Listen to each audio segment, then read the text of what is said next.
Now I would like to introduce the speaker on this stage. Shh, guys, shh. Guys, we're starting. Okay, I want to introduce the speaker on this stage, Mary Mahler from the Ethereum Foundation, who will be talking about analyzing the Frost threshold signature. Welcome to the stage, Mary.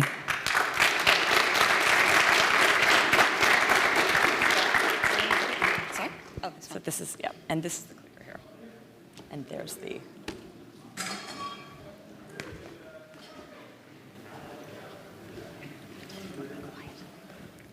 Hi, everyone. Can you hear me okay? Yep. Okay, so today I'm going to be talking about a joint work with Elizabeth Kreitz, myself, and Chelsea Comlow. And the title is about threshold signature schemes. Doesn't sound very zero knowledge, but actually I would say that there is one thing that threshold signature schemes have very much in common with zero knowledge schemes, and that's that the security proofs behind them, they really matter. So if we want to have a zero-knowledge proving scheme, and we're there like, OK, we have it in theory, we have this paper, but actually we would like to run it in practice, there are many steps you have to go through to do this, and it's quite difficult. And I would say as a community, we're still learning the best practices to do this. There are some techniques which we use and which to some degree work that we have tried in other projects. For example, EasyCrypt is a big one. This is a way of formally verifying whether your proof is correct or not. And people have done this for TLS, but it's very complicated. It's not easy to do this with more complicated protocols. Security audits are also a big, big part of this. So this isn't just, are we going to run a security proof over the actual protocol, the implementation, although that obviously is really important as well, but the actual security proof. Are we going to check the security proof doesn't have a missing minus sign that makes the whole thing wrong? Standardizations efforts. For this, I want to sort of mention that there is a standardization effort for zero-knowledge proofs. It's called the Zero-Knowledge Standards Effort, and it can be found at zkproofs.org. Peer review is possibly a least effective method, I would say. Waiting a while is quite a good method, though. And having different people come up with independent proofs for the same scheme is another tool which is very effective.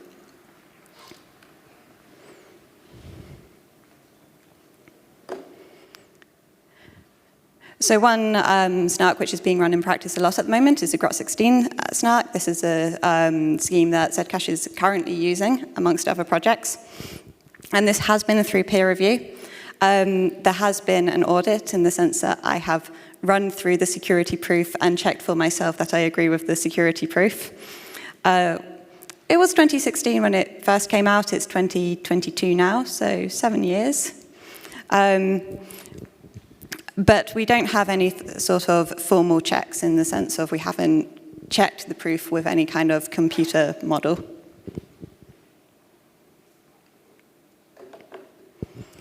So probably not a surprise to many of you, threshold signature schemes also have very fun security proofs. So a threshold signature is basically you want to generate a signature, but you don't just want to have one person generate it, but say 5 or 10 people generate it. And there was a fairly big shock, I would say, to the community quite recently in the form of an attack. This attack won Best Paper Award at Eurocrypt. It's called On the Insecurity of ROS. And basically, this is a concurrency attack. So if you have it so that multiple signatures are being generated at the same time, then if you just try and do a threshold snark signature in the obvious way, you'll end up with something where people can take advantage of the different iterations of the protocol to run an ROS attack in order to break the soundness of the scheme, so they can generate signatures without knowing the secret key. Some of the papers that were vulnerable to this attack had been peer-reviewed, had been around for a long, long time, and they did have some independent proofs as well.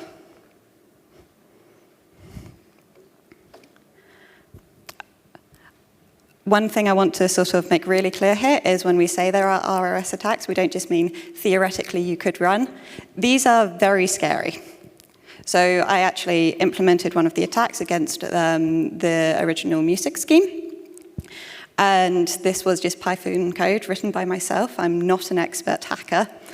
And in less than 100 lines of code, and in about 4.6 seconds, including the time to simulate the signer, I was able to generate a forgery. So if you imagine what this would be like on actual good hardware with good code,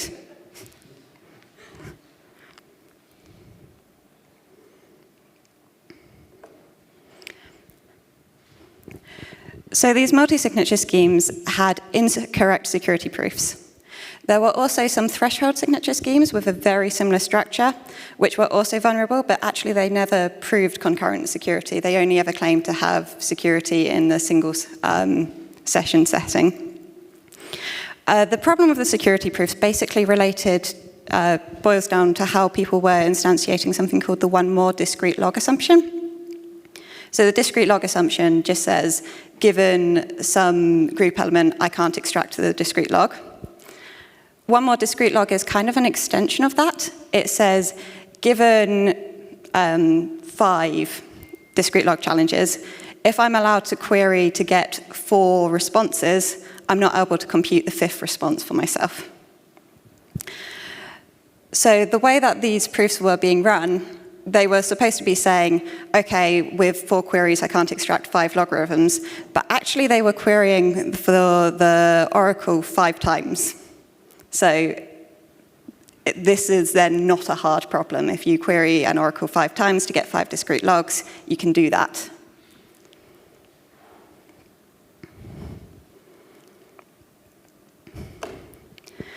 So in an effort to try and move on from this, to try and get signature schemes which are concurrently secure, a fairly recent proposal is called MuSig2. And this is a 2-round signature scheme for Schnorr signatures. Schnorr signatures, I should mention, are more difficult than BLS signatures. With BLS signatures, we can do it in 1 round. But the advantage of this scheme is it is compatible with anything that uses Schnorr, which, for example, includes Bitcoin. Also, one nice thing about it is that the signing does take 2 rounds, but the first round can be pre-computed before everyone's agreed on the message. So you can kind of simulate 1 round worth of signing with enough pre-computation.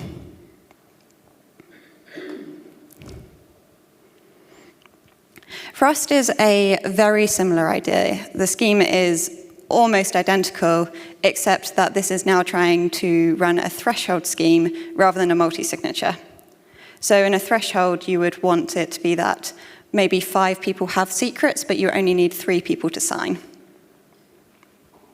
The signing also takes 2 rounds. The first round can also be pre-computed. Like I say, it's using pretty much the same structure. And one of the big applications of this scheme is it allows users to store backup keys for their cryptocurrency without giving up complete control. So there's a lot of interest from certainly wallets and things in this scheme for this reason.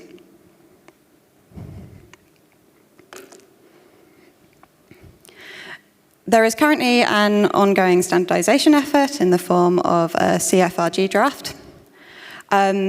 This doesn't include the DKG, which is the method by which you try and generate the public key. This only includes signing itself.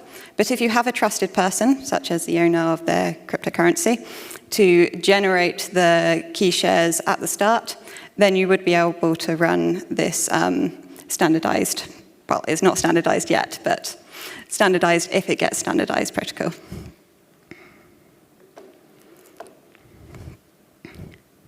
One thing that the original Frost paper did not have is it didn't have a security proof that didn't rely on heuristic assumptions.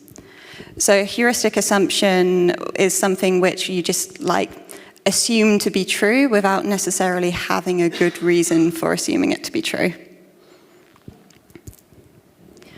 So we were looking to try and generate a security proof that didn't do this. And our primary concern with the security proof was simplicity. We really wanted it to be quite boring and mechanical. I mean, whether it actually is boring and mechanical, I can't say, but that was our aim.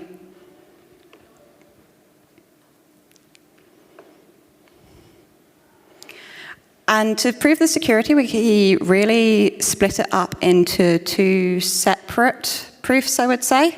So we modularized it. In one of the proofs, we were trying to simulate the honest interactions with the adversary. So if you're trying to simulate what's happening inside a threshold signature scheme, there are lots of moving parts. You really genuinely care what, say, user 5 is doing at the same time as what user 3 is doing and how they're interacting and the different ways in which they might talk to each other. The other side of it is trying to actually extract a solution to some hard problem from the adversary's responses. And this side of things is also fairly intricate, and you really don't want to be worrying about the different user interactions at the same time as extracting that solution. So what we did is we just split them up. And we have the part where we're trying to extract a hard problem from the adversary under a scheme-specific assumption, which we then prove. And we also have how we're doing the different interactions in the second part of the proof. Usually introducing a scheme-specific assumption is something which cryptographers would frown upon, but I would sort of state that we're not really introducing a scheme-specific assumption. We are ultimately reducing down to the one more discrete logarithm assumption.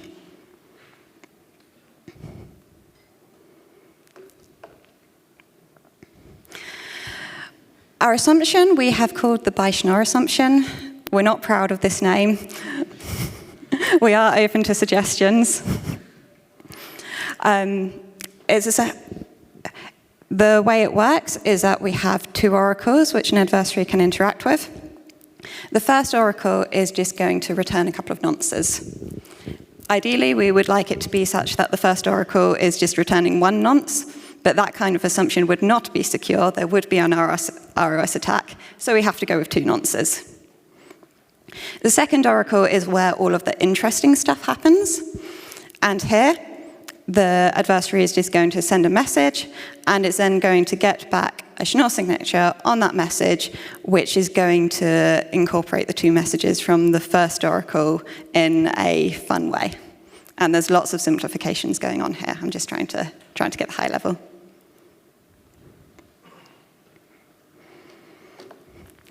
So our biggest concern with this Bayes-Schnorr assumption was in the security proof. We really, really wanted to be sure that we had counted the correct number of one more discrete log queries, because this is the place where previous security proofs had not counted them correctly. Trying to count them correctly by hand, you have to have a lot of trust in yourself. You really have to be sure that you haven't missed one. So rather than do that, we decided to actually implement the security reduction. In Python, it's simple code. This is not equivalent to having a full-on, formally verified protocol. It is just trying to catch for simple stuff, such as, have I counted the correct number of Oracle queries? But I actually think that this is something which is very powerful and something that we should be strongly considering doing in other schemes, especially zero-knowledge schemes, which we are wanting to move to practice. So the first thing we did is just count the number of queries and make sure that it didn't exceed. We also checked that the extracted solution is correct. This, again, is something which can be quite tricky to check by hand. And we also checked that the simulated signatures actually do verify. So this doesn't necessarily mean that they're well-formed, but it's a good indicator that they're well-formed.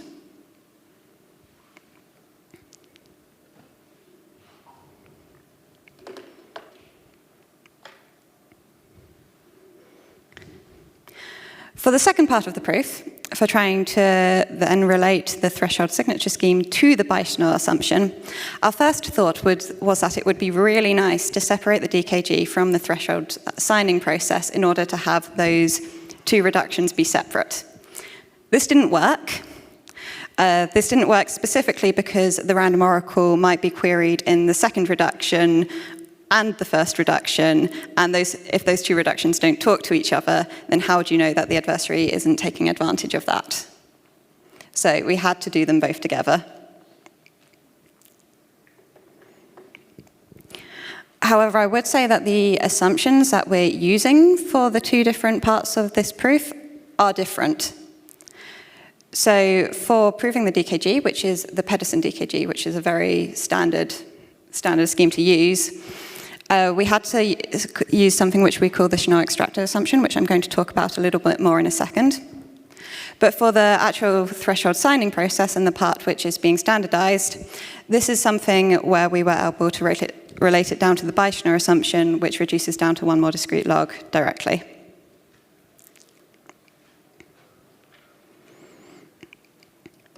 The Schnorr extractor assumption is totally avoidable.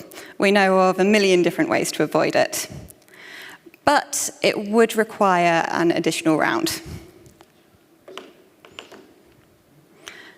The reason it requires an additional round is because Schnorr proofs, the reduction, if you don't rely on the algebraic group model, is not tight.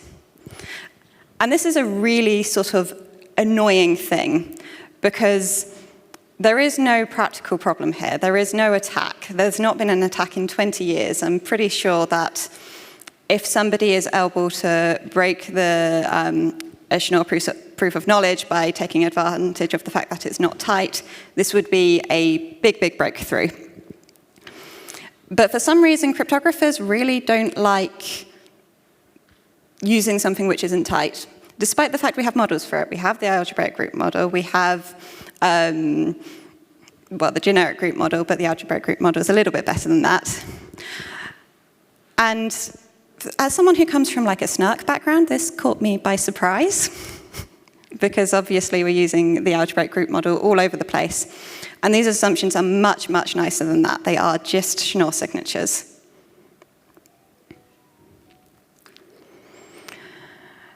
So when it comes to, am I going to add an extra round? Am I maybe going to use a Fishlin proof to avoid this? Am I going to find a workaround?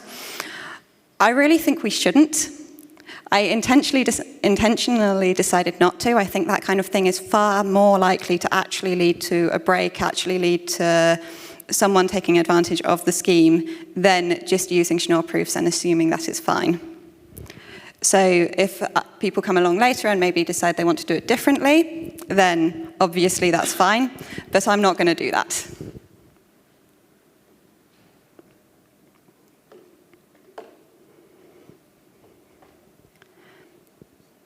However, if you are uncomfortable with it, then I would say if you don't need a trusted dealer or if you want to use a different DKG, then we can reduce down to one more discrete logarithm directly.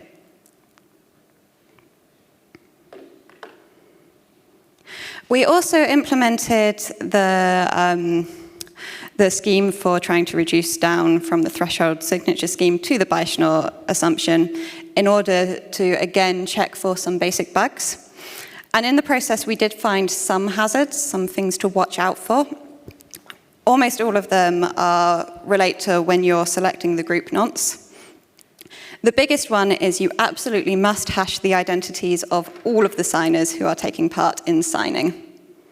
So this means that if you want to sort of say, we can simplify it by just assuming two signers, you can't. You must consider all of the different signers. This is different from MUSIG 2, by the way. In MUSIG 2 you can, but for threshold signatures you can't do that.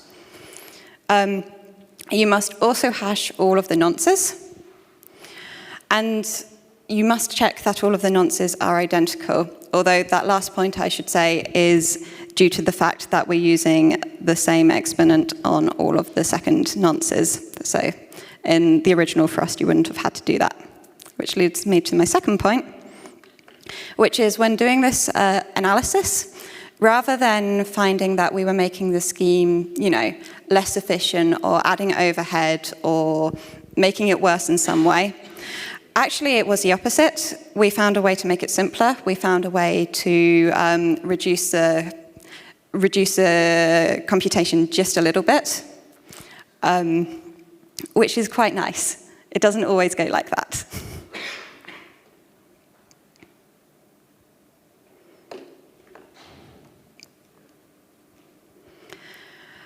When testing the DKG reduction, there were, again, very basic checks that we were looking out for. We wanted to know that the adversary's output actually verified. This is something that with Python, you can check. We wanted to check that the simulated DKG responses are correct.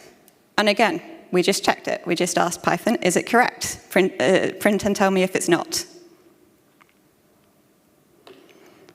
We wanted to know whether the adversary and the simulator were actually working with the same public and secret keys at the end of the DKG. We checked this. And then when it came to the signing, we wanted to check that the simulated signatures verify for a variety of different honest parties. Remember how I mentioned that you can't just assume 2 parties, you have to generalize? We checked with lots of different versions, depending on whether the dishonest party goes last or first or in the middle or controls 2 people or 3 people. We checked a bunch of different permutations there. And we also checked that the combined simulated signature actually does verify. So this pretty much finishes my talk, minus questions. The general takeaways I want people to go away with is there is an effort to turn the Frost threshold signature scheme into what I would call a battle-tested cryptographic protocol. Computers are better than humans at checking for simple bugs. We should use them. And in the snark world, this is something that people are considering, but there are some challenges, mostly relating to the algebraic group model. Here, you actually have to extract a witness and then check that the extracted witness is correct. And there probably are ways to do that, but it's not obvious to me what that would look like at this point in time.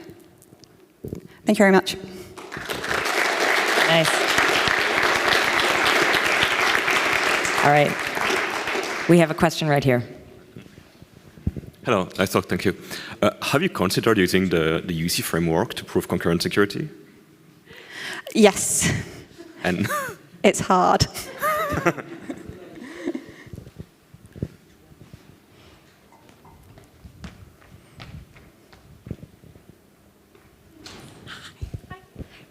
Thanks for the talk. I was wondering, when you had the Bayes-Schnorr assumption, you have the oracle for like the 2 nonces that you get. How realistic is that? And why wouldn't you get like 1 nonce? Because you mentioned that would be problematic, right? Just having 1 nonce from that oracle? So you have to essentially enforce it when you're running the threshold scheme later.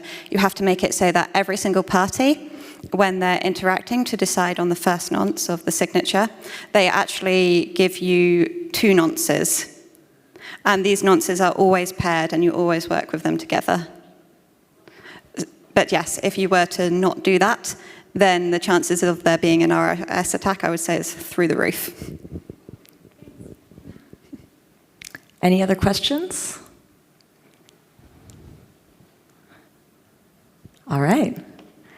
Well, if that's the case, then thank you so much for the talk, Mary. Thank you.